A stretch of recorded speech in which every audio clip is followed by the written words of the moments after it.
माँ दुर्गा म्यूजिक आ गया, मिथिलांचल में छा गया। जय माँ दुर्गा म्यूजिक आ गया, मिथिलांचल में छा गया। डीजे चंदेश्वर पंडित त्रिपुरास चौक, डीजे चंदेश्वर पंडित त्रिपुरास चौक। गबना करा के ससुरा गेली, कहियो ने पलंग के सुख हम पेली, कहियो ने पलंग के सुख हम पेली। गबना करा के ससुरा गेली, कहियो ने पलंग के सुख हम पेली। जियल भेलै सखी, जियल भेलै सखी हमर मुश्किल गे। भातरा के लाग गेलै सौतिन संगे दिल गे। भातरा के लाग गेलै सौतिन संगे दिल गे। गबना करा के ससुरा गेली, कहियो ने पलंग के सुख हम पेली। जियल भेलै सखी, जियल भेलै सखी हमर मुश्किल गे। भातरा के लाग गेलै सौतिन संगे दिल गे।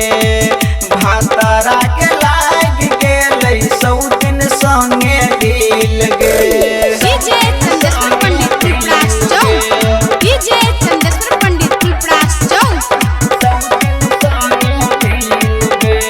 जय माँ दुर्गा म्यूजिक खजोली बाजार। जर गेल सखी हमर सोचल सब सक गे। भातरा के छूटे न कहियो गांजा के भक गे, गांजा के भक गे। जर गेल सखी हमर सोचल सब सक गे। भातरा के छूटे न कहियो गांजा के भक गे।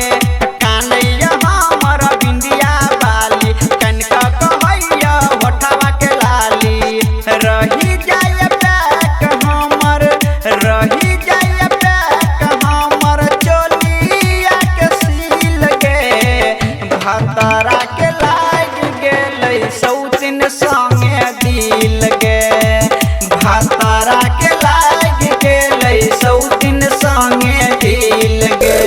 डीजे चंदेश्वर पंडित त्रिपुरास चौक, डीजे चंदेश्वर पंडित त्रिपुरास चौक। जय माँ दुर्गा म्यूजिक खजोली बाजार। की कहियो सखी हम भातरा के खेला।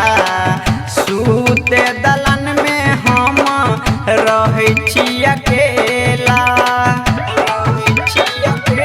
हाँ हाँ, की कहियो सखी हम भातरा के खेला।